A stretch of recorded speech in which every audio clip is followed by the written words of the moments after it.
Bon voilà, comme promis, la vidéo qui va traiter les difficultés rencontrées pour le chapitre des racines carrées en quatrième. Donc, normalement, vous êtes supposé bien sûr savoir tout ce qu'on a vu en troisième année, mais je vais quand même vous donner quelques rappels.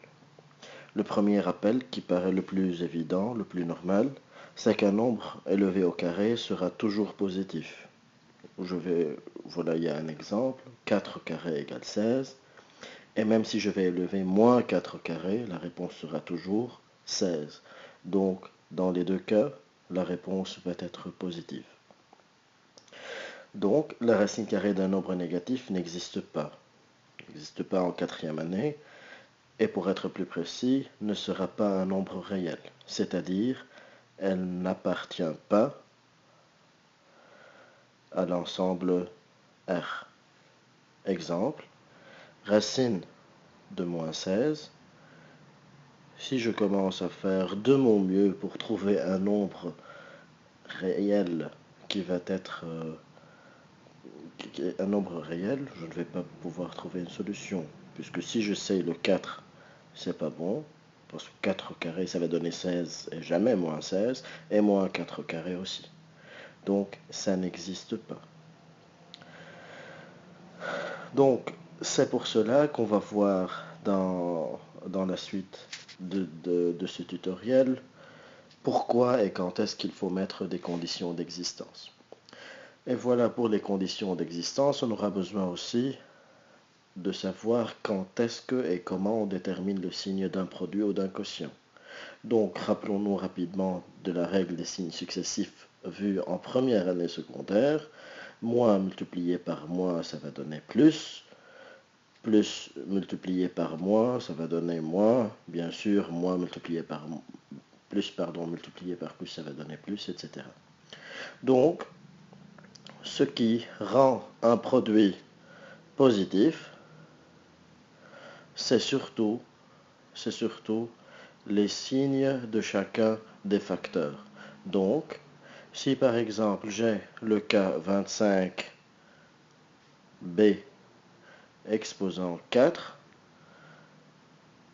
est-ce que ce produit sera toujours positif? On va voir. Le 25 est positif, donc il n'y a pas de souci à ce niveau-là. B exposant 4, donc comme l'exposant est pair, peu importe la valeur de B, celui-là sera positif aussi. Donc dans un cas comme celui-là, il ne faut pas se fatiguer pour mettre une condition d'existence parce qu'on va dire qu'elle va exister toujours. Les différentes conditions d'existence qui existent sont en rapport surtout avec les fractions et les racines carrées. Donc la condition d'existence d'une fraction doit être que le dénominateur doit être différent de 0. Et la condition d'existence pour qu'une racine carrée existe, il faut que son radicand, c'est-à-dire tout ce qui est sous la racine carrée, soit positif. Parce qu'on ne peut pas diviser un nombre par 0, ça c'est impossible. Donc d'où la nécessité de mettre le premier type de condition. Et le deuxième type de condition concerne surtout les radicants dont on vient d'expliquer. On va voir comment appliquer ça. On va prendre directement quelques exemples tirés d'une évaluation. Racine de 25 a exposant 4 sur 27b au cube. Donc on voit ici qu'on doit mettre deux types de conditions. Une première qui concerne les fractions et une deuxième qui concerne la racine carrée. Donc pour la fraction, pour qu'elle existe, il faut que 27b au cube soit différent de 0. Et comme on sait qu'un produit de facteurs est nul si au moins l'un des facteurs est nul, alors la condition sera b différent de 0. Le deuxième type de condition aussi qu'il faut imposer, c'est que le radicand doit être, voilà le radicand, tout le radicand doit être positif.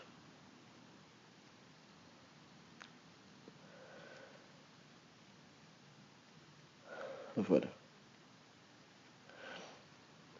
Et comme j'ai expliqué dans la première slide, donc ce qui détermine le signe d'un quotient ou d'un produit, c'est surtout les valeurs négatives. Ça veut dire que le 25 ne va pas intervenir dans le signe de la réponse finale, ni le 27. A exposant 4 sera aussi toujours positif. Donc pour que ce radicand existe, il faut que le b au cube soit positif, c'est-à-dire b positif. Donc on a vu les deux conditions. Voilà. Alors maintenant, comment travailler pour simplifier? Là, ça ne va pas trop changer de ce qu'on avait vu en troisième année. On peut directement faire sortir tous les nombres qui sont... On va directement faire sortir tous les nombres carrés. Ça veut dire racine de 25 sera 5. Il ne faut pas oublier qu'on avait une fraction, donc on va conserver leur place. Racine de a exposant 4, il ne faut pas oublier qu'on doit diviser l'exposant par 2. De toute façon, on a vu ça aussi cette année, qu'on peut écrire l'indice sous forme d'une fraction, donc on aura 4 sur 2, c'est-à-dire a exposant 2. 27 ne peut pas sortir directement. Il faudra qu'on commence à faire un petit travail là-dessus. Donc on sait qu'il sera 9 multiplié par 3. Et le b au carré, et le b au cube sera b au carré multiplié par b.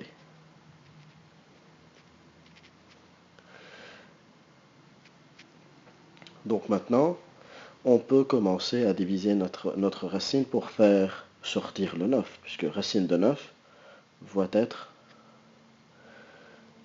donc 5a au carré, je le réécris d'abord, puis racine de 9 va être 3, le b au carré va être un b, et puis racine de 3b. Mais il y a une particularité ici, que comme on vient de dire que la racine carrée doit toujours aussi être un nombre positif. Ça veut dire, si je vais faire sortir le b comme ça, on risque d'avoir un problème. Donc, pour être sûr qu'il n'y aura pas de souci, malgré qu'on a imposé une condition qui dit que b est supérieur ou doit être supérieur à 0, pour être sûr de tout ça, on va mettre une valeur absolue pour le b. Puisqu'il faut se rappeler que la valeur absolue va toujours transformer n'importe quel nombre en un nombre positif. C'est-à-dire valeur absolue de moins 3 va être 3. Valeur absolue de 3 est toujours 3. Ça ne va pas changer. Donc maintenant, comment faire le deuxième cas avec les n? On va admettre ici que le n est un nombre entier. Sinon, on ne pourra pas s'en sortir si on va commencer à envisager tous les cas. Donc on va dire n est un nombre entier. Donc là, on va commencer à travailler comme d'habitude. Donc comment faire sortir 3 exposant 2n? On vient de dire qu'il faut diviser l'exposant par 2. Donc là, on n'aura pas de souci, on aura 3n.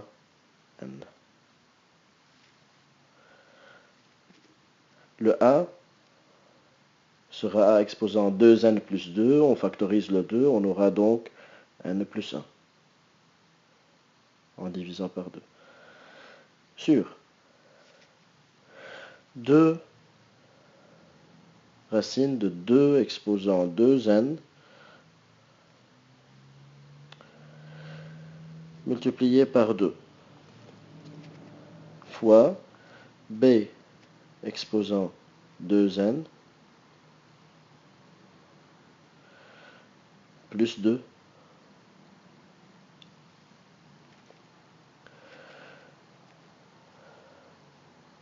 multiplié par b.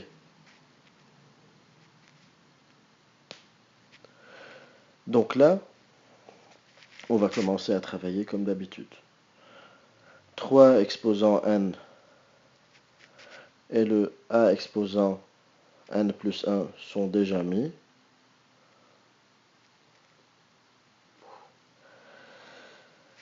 sur le 2 exposant 2n sera 2 exposant n, on divise par 2. Le b sera b exposant n plus 1. Donc, comme ici on n'est pas sûr que les nombres sont positifs, on va commencer aussi à mettre des valeurs absolues, surtout pour le a exposant n plus 1 et le b exposant n plus 1. À ne pas oublier qu'on va garder le 2 sous et le b sous la radicale. Donc on aura ça comme réponse. Bien sûr, il faut encore rendre rationnel, mais le plus important c'est de comprendre comment travailler et comment faire la simplification. Donc maintenant, quelle est la liste des conditions d'existence à mettre? La liste des conditions d'existence qu'il faut mettre ici va concerner surtout le b exposant 2n plus 3. Seulement parce que le 3 exposant 2n, il est déjà positif. A exposant 2n plus 2, donc comme l'exposant est pair, donc celui-là aussi va être positif. Donc le 2 est aussi un nombre positif, donc peu importe l'exposant, il restera positif. Donc le problème sera concentré au b exposant 2n plus 3. Donc on va imposer la condition b exposant 2n plus 3 supérieur à 0. Et on trouvera les mêmes conditions qu'en haut. C'est-à-dire b doit être différent de 0 comme c'est au dénominateur, et b est positif comme il s'agit d'un radical. Donc on a deux conditions différentes. Donc maintenant, on va aborder donc le plus facile. Racine de 8 sur a au carré multiplié par b au cube sur racine de 2b. Alors là aussi, il faut savoir qu'il faut mettre trois conditions. Une première qui va concerner la première racine, c'est-à-dire racine de 8a au carré b au cube. Donc il faut imposer que 8 fois a au carré fois b au cube soit positif. Donc, en faisant le travail fait en haut, donc mais sans trop mettre de détails, on va trouver que le b au cube doit être positif, c'est-à-dire b positif. Il faut aussi imposer une condition pour la racine 2b. Il faut que 2b aussi soit positif, c'est-à-dire la même chose, la même condition qui est déjà écrite.